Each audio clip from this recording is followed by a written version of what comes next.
Eduardo. Ele é pesquisador da Unesp em São Paulo. E vindo aqui para Recife, né, ele vai para Recife encontrar com os pesquisadores lá, expor os trabalhos, e a gente, coincidentemente, conseguiu trazê-lo aqui para o nosso evento, para ambientar mais ainda o nosso evento. Vou falar um pouquinho só do professor Carlos. O professor Carlos Eduardo, ele é formado em mestrado e doutorado pela Fiocruz do Rio em Biologia Parasitária. Depois ele fez 2 pós-docs, um na França, no CNRS, e outro na Universidade do Kansas, nos Estados Unidos.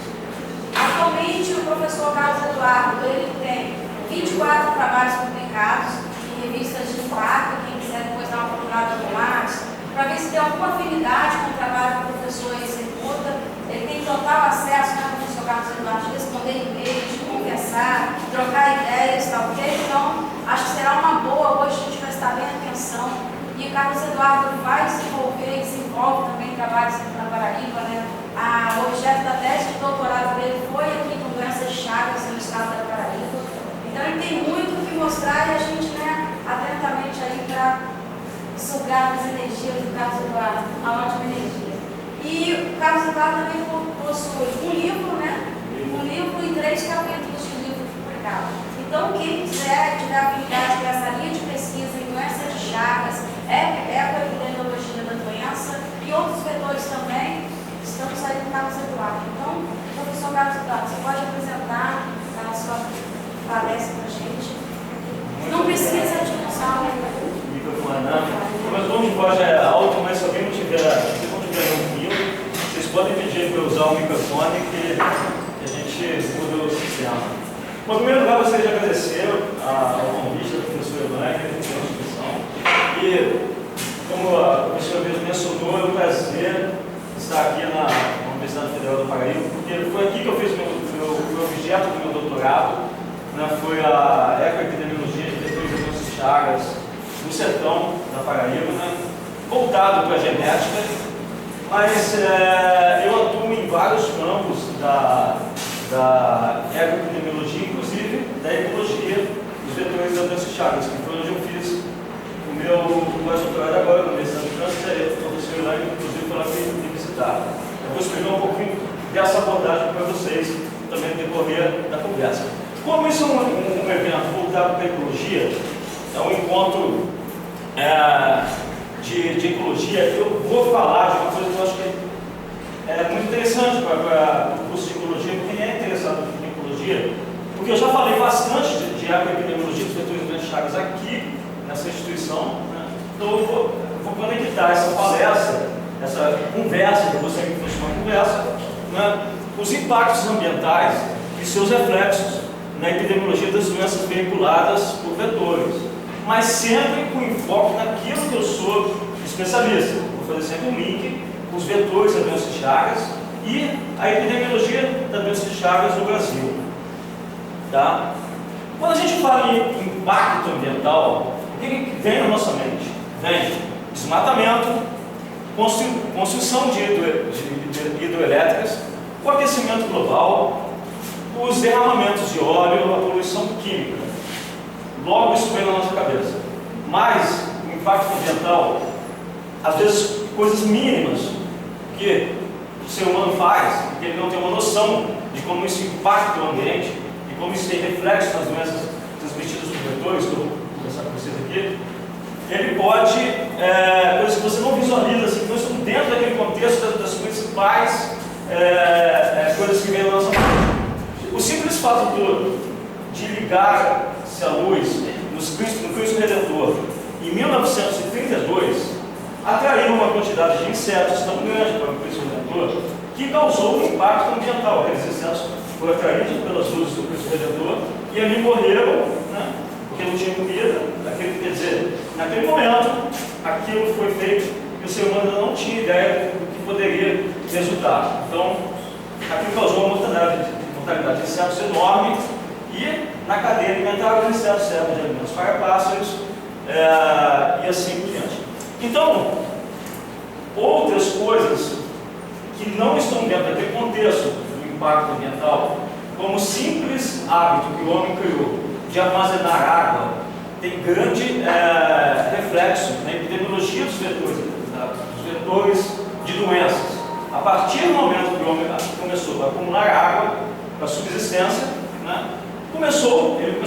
criadouros de mosquitos da dengue, da febre amarela, da malária e etc.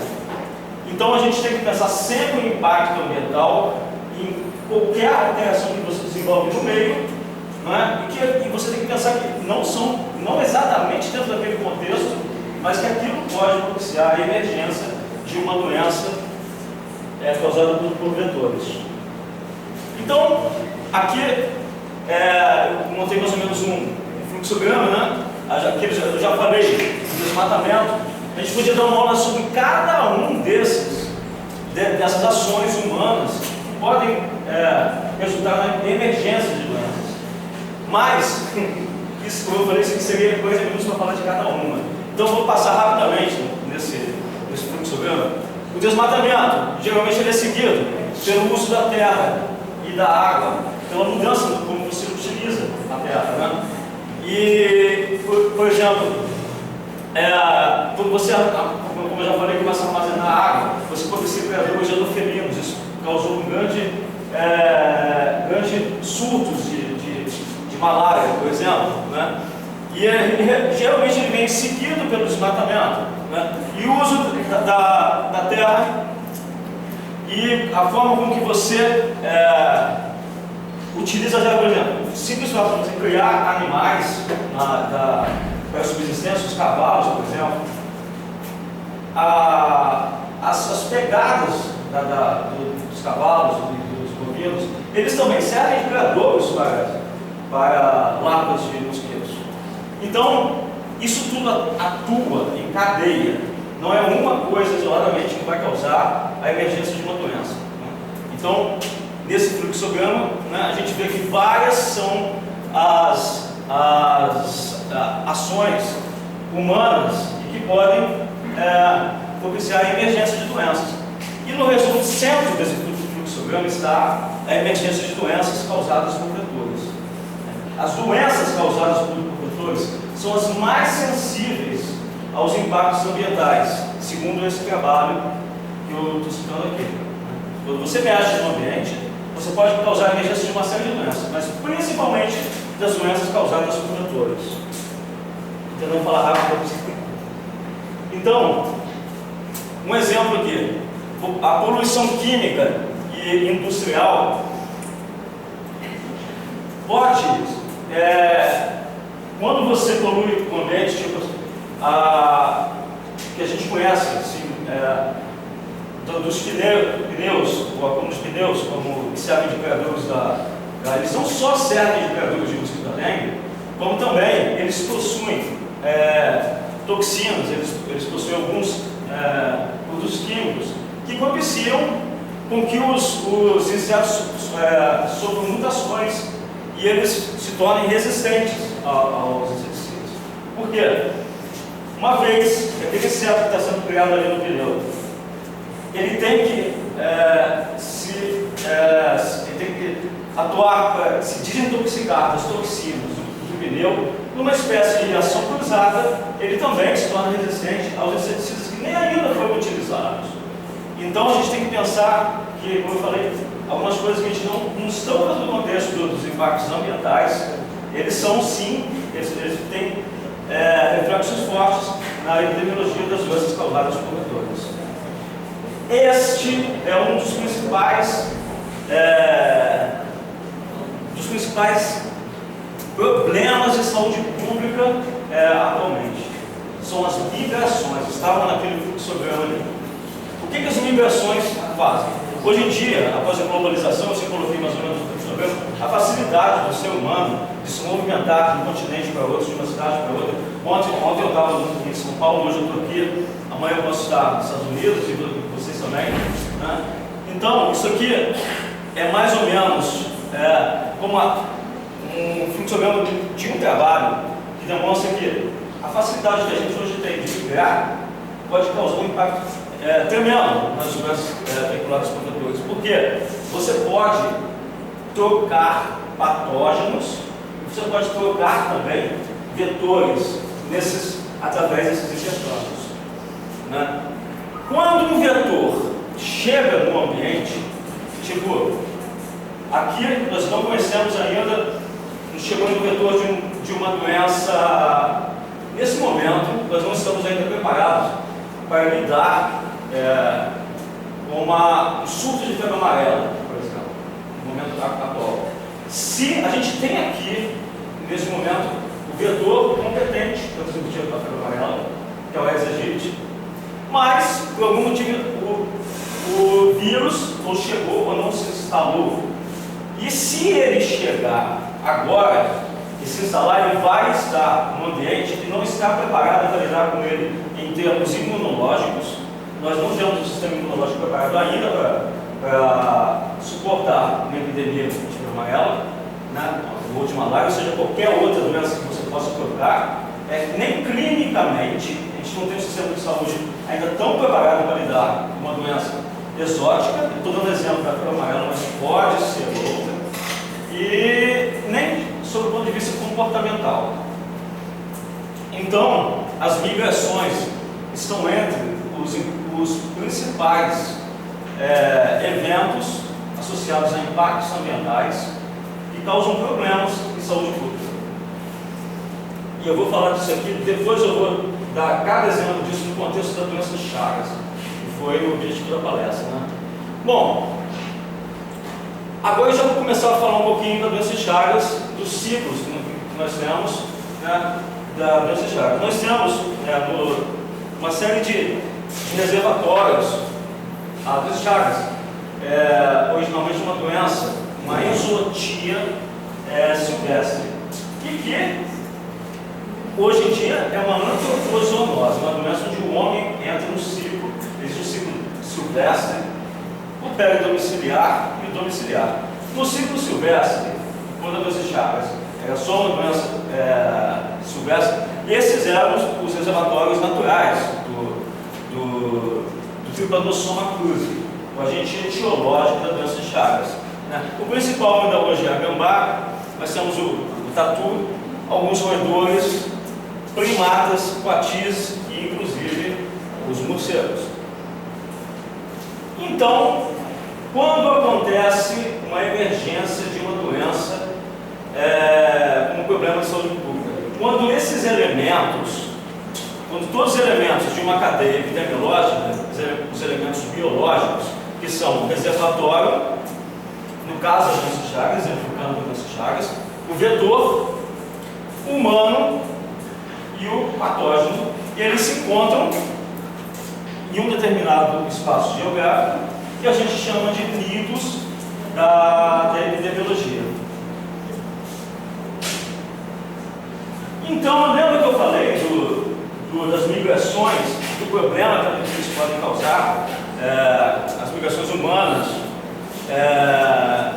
na epidemiologia das doenças?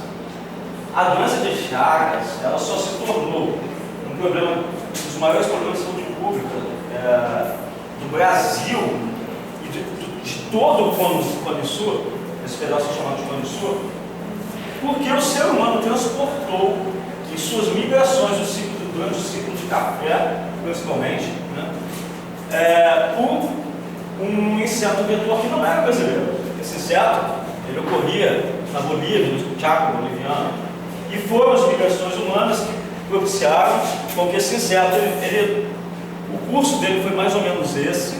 Eu não tenho esse slide para mostrar para vocês, mas ele foi transportado no ciclo do café, ele se instalou em todo o Brasil, praticamente, exceto na Amazônia, mas em praticamente todo o Brasil esse vetor foi introduzido, e especialmente nas áreas rurais, ele causou digamos, estrago grande. E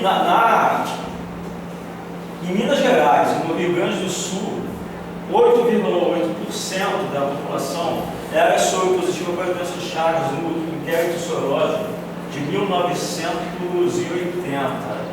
Isso é muita coisa, né? Por sorte, por mecanismos imunológicos, nem todo mundo que está infectado, que é positivo para a doença de Chagas, desenvolve a doença. Mas até hoje a gente tem reflexo do estrago causado por esse teratogênio que foi introduzido através de migrações humanas, né? Porque muitas pessoas que ficaram doentes naquela época, na década de 70, 60, ainda sofrem com a doença de Chagas, é uma doença crônica, e muitos deles estão, inclusive lá no Rio de Janeiro, quando eu fazia o doutorado, eu lembrava que o porteiro do meu prédio ele tinha doença de Chagas. Acho que cada um de vocês já conheceu um exemplo, né, de problemas que foram causados inicialmente pela migração e pelo transporte deste inseto que não é brasileiro. Então, houve uma ação do Ministério da Saúde, na época do Brasil, muito eficiente, que praticamente controlou, erradicou. Em epidemiologia a gente não gosta de usar o termo, erradicou, para uma doença que a gente usa, eliminou. Porque esse inseto que foi veiculado pelo homem por praticamente todo o Brasil, ele foi praticamente eliminado. Existem hoje poucos focos residuais que ele chama Tratoma infestans.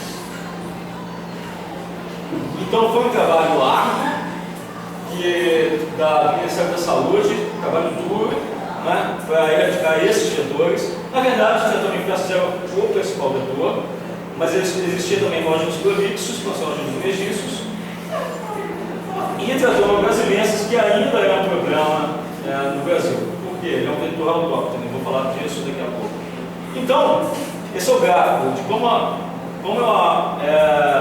se dava a ocorrência desse vetor que foi introduzido em praticamente todo o Brasil, de 1983 até o último levantamento de 1999.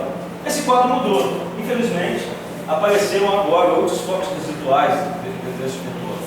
Então, o risco ainda existe da transmissão da doença de Chagas por esse vetor, mas também por outros vetores. Então, um outro problema sério que a gente fala em termos de ecoepidemiologia é que ela não é um quadro, a epidemiologia, por exemplo, da doença de Chagas, não é um quadro estático, está sempre sujeito a alterações. Após a erradicação, a praticamente eliminação desse vetor exótico, que não era brasileiro, que foi introduzido em todo o Brasil, alguns vetores da doença de Chagas nativos, que ocorrem na região, que ocorrem no Brasil, começaram a invadir e a colonizar o domicílio e a ocupar o espaço que antigamente era ocupado por aquele vetor boliviano, né? Então, um deles, a professora de vocês, a Flori, descobriu em 2008, né? Em áreas de garimpo, no centro da Bahia, uma espécie de Tratoma Sherlock estava ocupando o espaço que antigamente, possivelmente, era ocupado por Tratoma infestans. Então a gente publicou esse trabalho no Medical Veterinary Entomology, né? Então, aí é o que eu falo, a epidemiologia de qualquer doença não é estática, ela está sendo sujeita, então não existe, você não pode falar em erradicação do vetor ou erradicação da doença. A partir do momento que você retira o vetor, você pode abrir um nicho para que outros vetores ocorram nos domicílios, como aconteceu com este vetor da doença de Chagas. Engraçado que depois desse estudo, esse vetor, por exemplo, ele tinha as asas curtinhas, né? E isso gerou a pergunta para a gente se ele era capaz de voar, porque ele estava invadindo e colonizando os domicílios, né? E a gente queria saber esse inseto voa com essas asas curtinhas. E a gente fez um experimento no laboratório, e o que a gente descobriu, vou explicar mais basicamente como foi o experimento. São coisas que vocês podem fazer aqui. Em um tubo nós colocávamos os insetos em uma haste, e os insetos que voavam eram encontrados fora do tubo, no dia posterior ao experimento. Então a gente colocou um modelo de inseto que a gente sabia que voava e de um inseto que não voava, que não voava, que a gente queria saber se voava. O que a gente descobriu era que todos os insetos daquela espécie, dentro do Sherlock, eles não voavam, eles morriam dentro desse tubo, mas não caíam fora desse container. Então a gente publicou mais um trabalho mostrando que o bicho voava. Então a gente gerou mais uma pergunta: como ele chegava ao domicílio? Estamos ainda tentando responder. Esse inseto que eu acabei de mostrar, que ele está causando um problema, possível problema de saúde pública em áreas de garimpo na Bahia, é esse daqui. Ele faz parte do que a gente chama de um complexo de espécies, onde os outros membros são voadores, ainda tem asas mais longas, como vocês podem ver, e a gente, através daquele experimento, mostrou que eles voam. Então, a pergunta ainda está a ser respondida de como este barbeiro invadia e colonizava os domicílios na área de garimpo do sertão da Bahia. O fato é que possivelmente ele está ameaçando transmitir a doença de Chagas neste ambiente.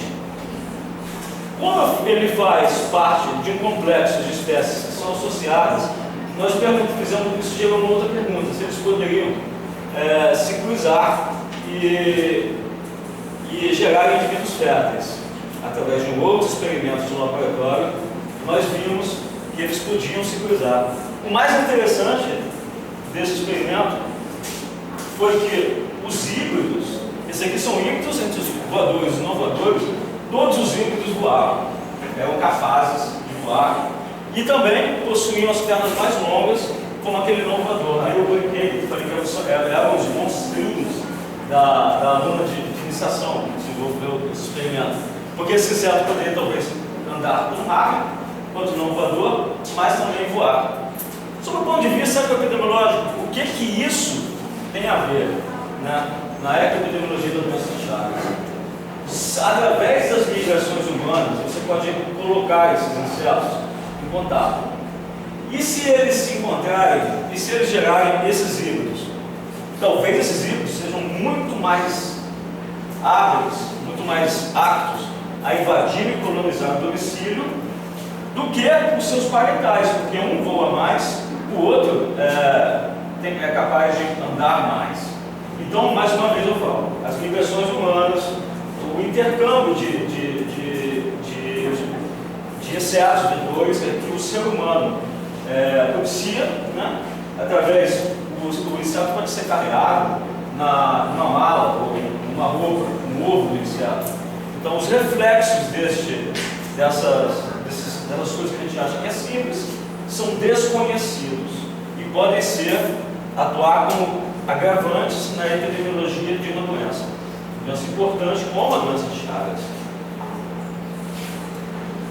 Uma outra pergunta que a gente fez foi: a gente encontrou aquele novo barbeiro dentro da casa.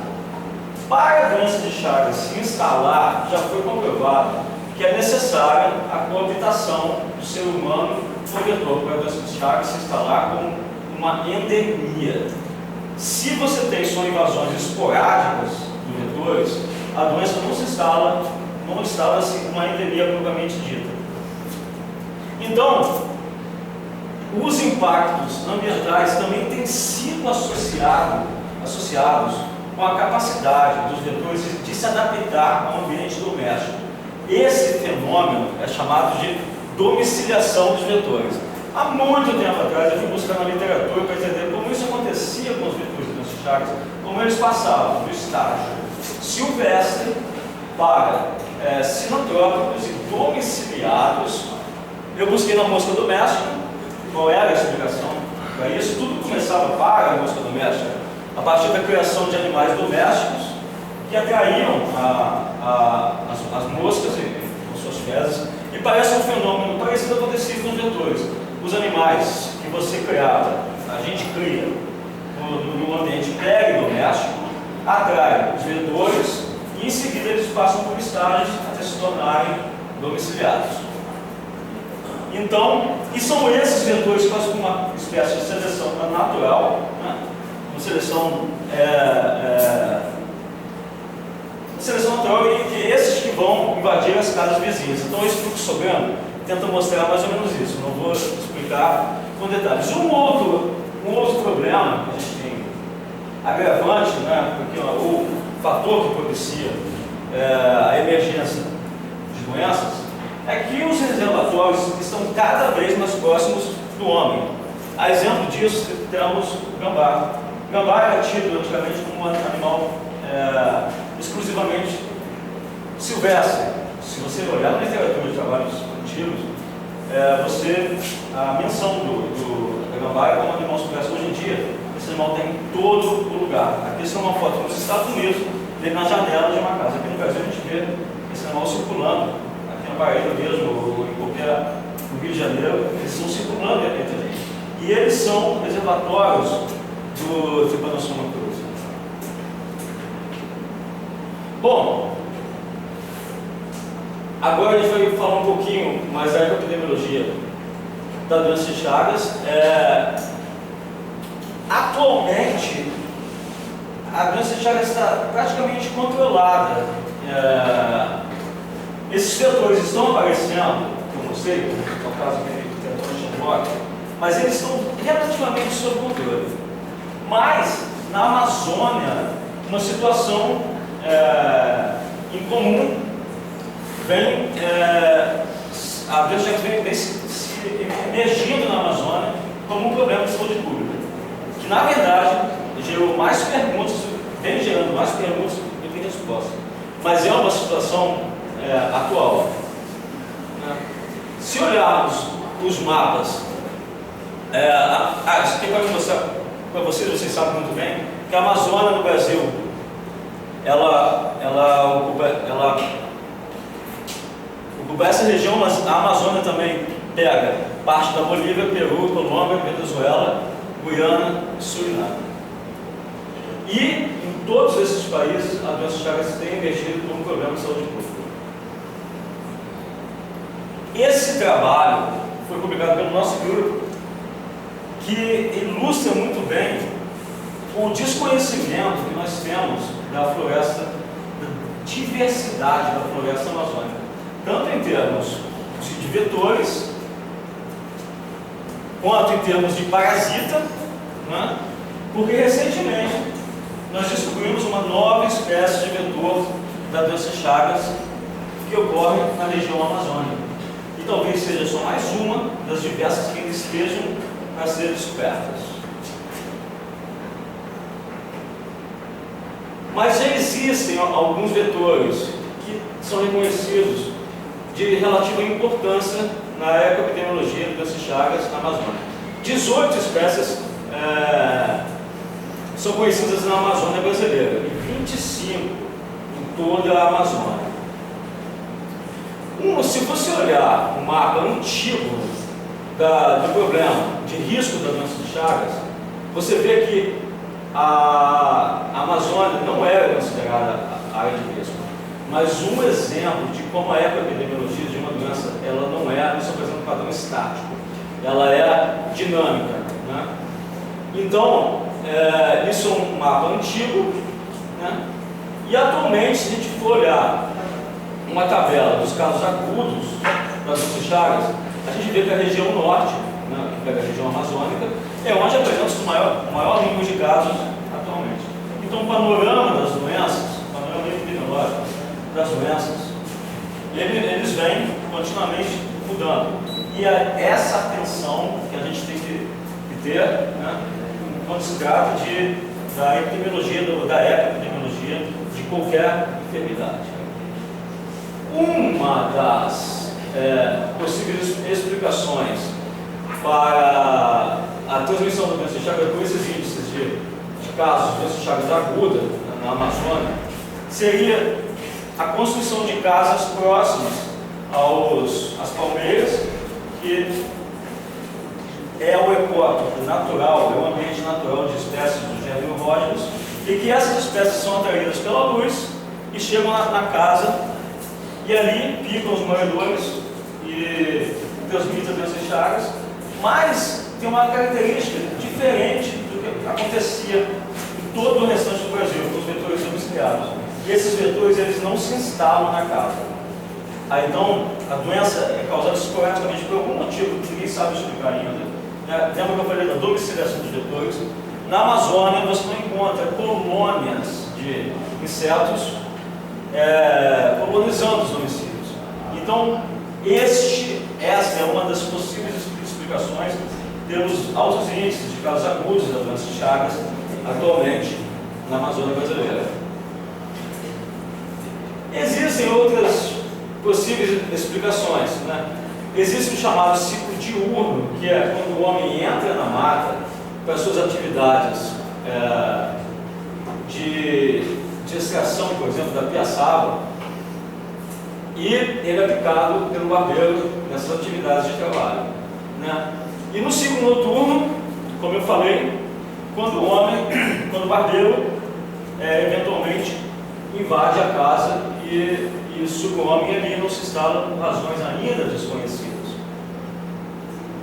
Outras explicações para os possíveis altos índices de casos agudos da doença de Chagas seria a manipulação da caça, né? O povo que ocorre na região amazônica caça, muita gente sabe disso, né?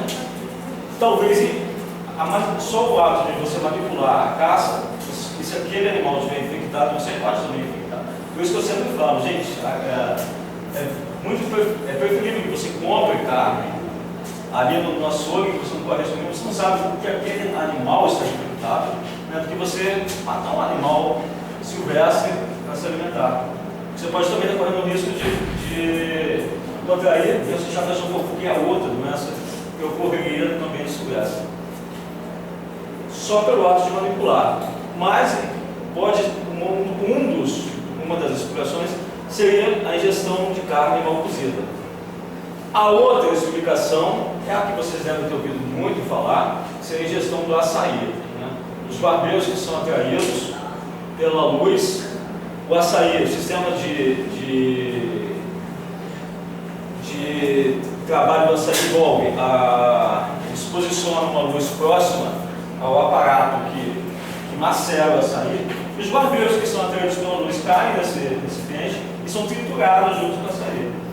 E se eles estiverem infectados, a transmissão, que a gente chama perós, ou oral, geralmente é muito mais agressiva do que através do picado. O ser humano, quando ele contrai a doença de Chagas via oral, geralmente ele tem casos agudos muito fortes e o índice de letalidade logo após a infecção é muito mais alto do que pelo picado inicial. Então, existe um trabalho do José Rodrigues Cora, da Fiocruz, que ele relata que os extratores de piaçaba, que é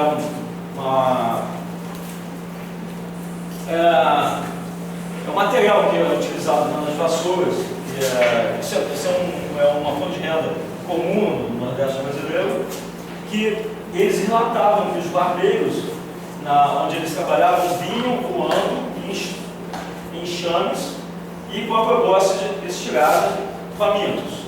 Então, essa também é uma das possíveis explicações para esses altos índices agora, por essa emergência da doença de Chagas na Amazônia, como problema de saúde pública. O que acontece quando se trata da doença de Chagas na Amazônia? Existem mais perguntas do que respostas.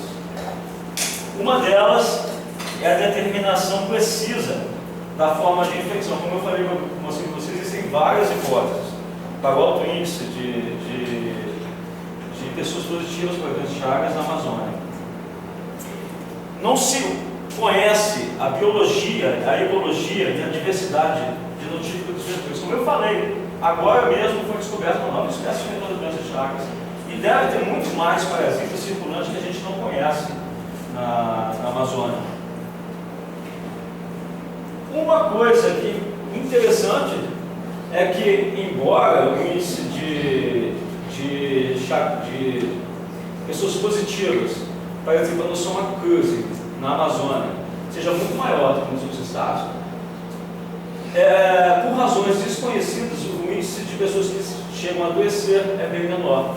E como eu falei no começo da palestra, nem todas aquelas pessoas são positivas para a tuberculose vêm desenvolver a doença. E na Amazônia parece que, graças a Deus, esse índice é ainda menor, mas ainda não se sabe por quê. Então, quando se fala de doença de Chagas na Amazônia, embora isso esteja emergindo na mídia, por exemplo, especialmente na mídia e digamos, os recursos financeiros para trabalhar com doença de Chagas são voltados todos para a Amazônia, mas também porque existem mais perguntas do que respostas. Então, para quem está querendo trabalhar com doença de Chagas, a Amazônia é um bom campo para se desenvolver algum trabalho, porque existem mais perguntas, já tem muita coisa estudada aqui no Nordeste, e inclusive no Rio Grande do Sul, onde as pessoas pensam que a doença de Chagas não era um problema, mas era, em Minas Gerais também, mas na Amazônia existem mais perguntas do que respostas. Então, quanto tempo tem? Falta 12 minutos. Não, falta 15. Falta 15? Ô, vai, não pode, manda ver. Então, eu vou falar um pouco para vocês da ecologia da paisagem. Eu gostaria de quando estiver faltando 5 minutos, que você parasse para a gente fazer pergunta, porque a vida acelera muito. Da ecologia da paisagem. O que é ecologia da paisagem? Então, já que esse evento é voltado para a ecologia, né? Então uma área que vem tendo bastante enfoque atualmente é a ecologia da paisagem. A ecologia da paisagem combina dados de modelos com o objetivo de aumentar nossa habilidade para entender e predizer processos espaciais nos sistemas epidemiológicos. É uma disciplina dedicada a entender as causas e consequências da variação da paisagem na incidência das doenças transmitidas por vetores. Então, eu vou dar alguns pulinhos em alguns slides, né? E vou mostrar aqui, novamente a gente pensando no intercâmbio dos vetores, né? Quais seriam, dessas populações de vetores, nós estamos vendo 1, 2, 3, 4, 5, 6, qual seria a população de vetor mais isolada, a mais distante e a que seria mais difícil de trocar migrantes? Olhando assim, sem muita informação sobre a paisagem, seria a população número 5, que ela está mais distante, né? 2.500 quilômetros. Então, se temos focos de doenças nesses pontos, a população 5 seria a que trocaria menos migrantes. Ok. Se estivermos tratando de uma doença como a oncocercose, que o vetor é um simulídeo, que ele as larvas do simulídeo, elas são transportadas por fluxos de água, né? Então, se nós conhecendo, a partir do momento que você conhece a paisagem, e nós sabemos que as larvas do simulídeo se dispersam através dos rios, o que a gente vê é que a população 4 e 5 tem muito mais possibilidades de trocar migrantes do que a população 4 e 2. Se nós considerarmos, inclusive, que isso aqui trata-se de um altiplano.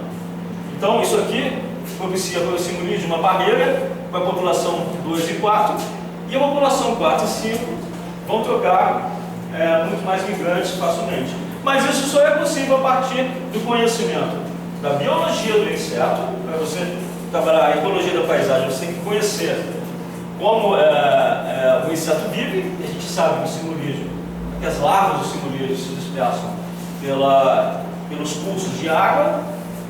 Mas, se nós estivéssemos falando de um vetor da doença de Chagas que ocorre em altitudes, a população 4 e 5 estariam mais isoladas, porque o barbeiro não se dispersa pela água, né?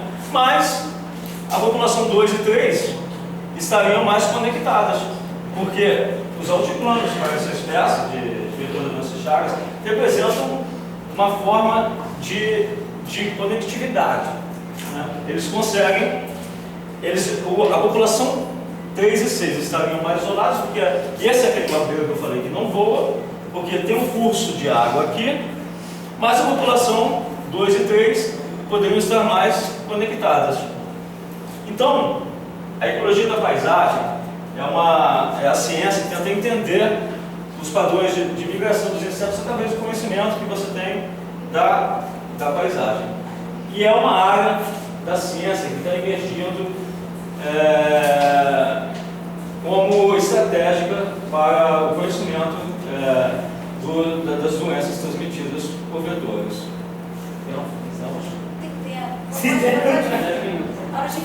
Agora, gente, então vou falar de uma abordagem que você deve ter ouvido bastante falar, né, que as modelagens matemáticas para a compreensão da ecologia da paisagem, as modelagens de nicho ecológico, né, que nada mais são do que você abastecer o sistema computacional, que muita gente conhece como GIS, né, com informações sobre a paisagem, como eu coloquei lá, informações sobre os cursos de rios, altitude. Você aplica um modelo matemático em cima dessas informações, quer dizer, as informações são as ocorrências dos vetores e as informações da paisagem de novo, e o que você tem são os outputs, são os resultados dessa modelagem. Como você capta a informação da paisagem? A matéria-prima são as coordenadas geográficas, né, que são obtidas, você faz o input dessas informações no sistema de informação geográfica, e as informações da paisagem você pode atualmente obter através de sensoriamento remoto ou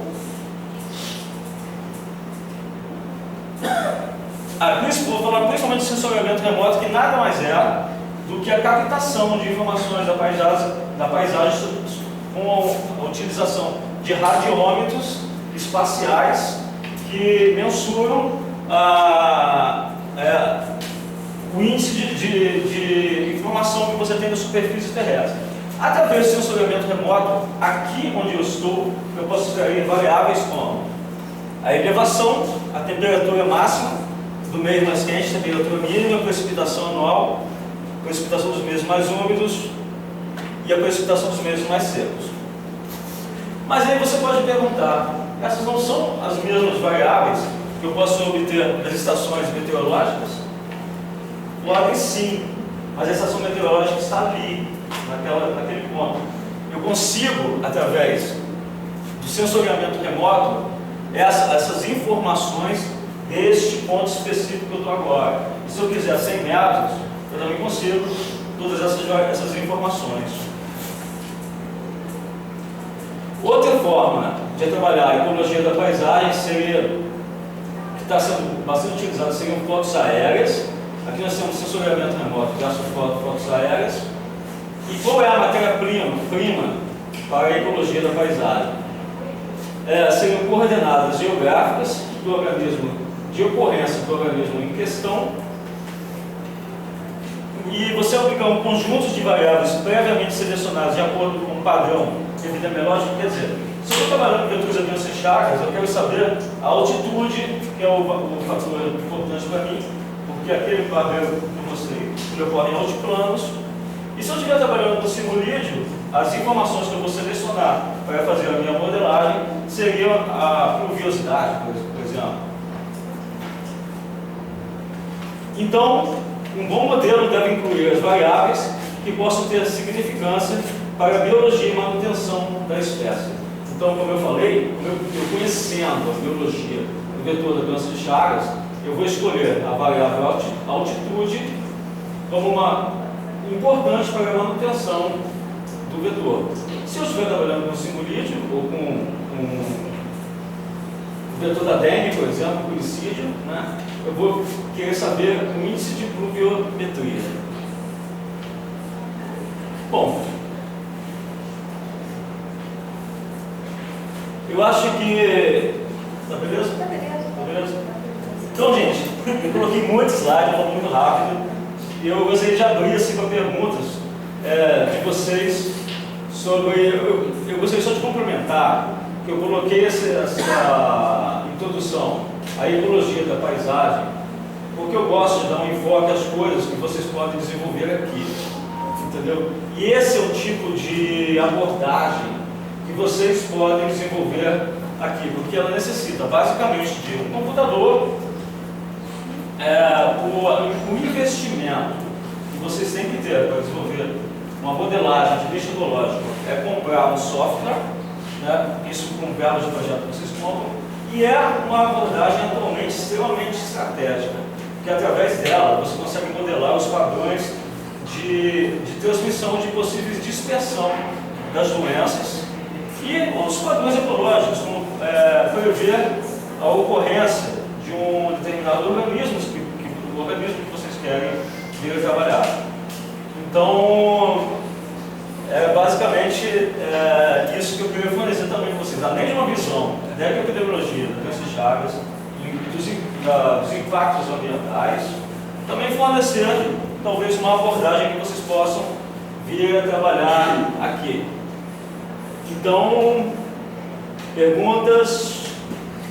Pode ir muito rápido. Foi ótimo. Isso é Sim. Estou seguindo bastante nesse Chagas, eu sei. Mais uma vez, vou ser mais chato aí. O senhor falou a respeito da espécie de órgãos lá na Amazônia, lá na coleta do açaí. Principalmente teve problema lá de tomar o açaí, mas aqui teve problema aqui da Paraíba com relação à cana-de-açúcar. Encontrou essa mesma espécie, a pessoa que Foi o Roger também, não foi? o Roger. E lá, em vez de quando também, eu não sei se vocês perceberam, acredito que ele pesquisa isso, que o seu Bacular também foi identificado também o seu Bacular. Já o Infest, ele é muito domiciliar, esse é peridomiciliar e Silvestre, S2, praticamente. Eu não sei essa similaridade entre a Amazônia e a questão da temperatura, tá? Essa coisa toda. Eu não sei se tem uma similaridade. Na Bahia teve o outro, o Sherlock, né? Eu não conhecia o Sherlock, eu conhecia depois que eu conhecia a professora, a minha orientadora. Entendeu? Aí ela trouxe essa coisa bem dentro, entendeu? Eu só conhecia o Cícero Bacular, que a gente chama de Cícero Bacular. Isso que ocorre aqui, O Megis, né? O Megis, o Infest e o Brasiliense. são os principais aqui da região, né? E com relação às lavras que você pode, eu vou pegar um já, né? Se você for quebrar o raciocínio, né? A febre amarela chega no Brasil, ela vai matar um bocado de gente, entendeu? Porque eu trabalhei mais de 6 anos com febre amarela, Isso eu falei de dimensões. isso daí. E a gente sabe muito bem que a dengue você dá para conviver, mas a febre amarela não dá para conviver, não. Por isso que eu queria Foi isso. desativado, foi desativado. Vacinação para pobre não tem dinheiro. É doença de Chagas, entendeu? A leishmania não tem dinheiro, professor. Não tem dinheiro, não. Mas se houver um sonho de febre amarela, ataca os da diversidade. Era isso. obrigado. Você colocou muito bem. Se houver um surto da febre amarela, agora no Brasil, existe uma pergunta de por que a febre amarela não reemerge como uma doença no Brasil. Porque nós temos o mesmo vetor da dengue. Então, por que não tem mais surto de febre amarela? Na época que a febre amarela matou muita gente no Brasil, antes de eu nascer, muito tempo. O Brasil se preveniu com. Existe a vacina da febre amarela, mas um problema do Brasil é que acho que no mundo inteiro, existe um relaxamento do sistema de saúde pública a partir do momento que uma doença é considerada controlada. Ele falou, você foi amarelo pegar a gente de surpresa. Aqui em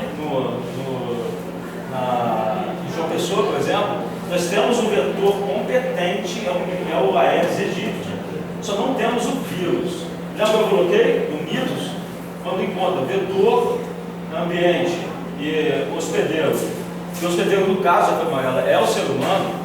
Isso pode causar um impacto terrível, porque nós não estamos mais preparados para receber a febre amarela no Brasil. Então, eu acho que existe um programa legal de alerta para casos de epidemiologia de surto de febre amarela, mas nós estamos sempre correndo o risco de ser surpreendido, porque a febre amarela é uma doença que apresenta alta letalidade, cerca de 10% das pessoas mortas por complicações hepáticas. Então, eu esqueci aí, foi a questão que é o Covid, que é uma espécie também que está trabalhando aqui, mas de qualquer maneira, é a doença, entendeu? É a doença da leishmaniose. a leishmaniose também. A visceral e a A visceral já está organizando, né? os vetores. E está relacionado também. Está relacionado também. Entendeu? Não é só relaxada aqui a leishmaniose. E a doença que chega aqui da Paraíba está tranquilo. O pessoal está chegando lá do laboratório de tecnologia lá em Pessoa. Lá está cheio de farmeiro. de brasileiros, né? Brasileiro está chegando. Então é o vetor nativo, o que eu falei, tirou-se o infesto, o vetor nativo, o vetor da região, está invadindo e ocupando o nicho que antigamente era ocupado pelo vetor do infesto. Então o monitoramento é necessário que se mantenha constantemente. Nicho, obrigado.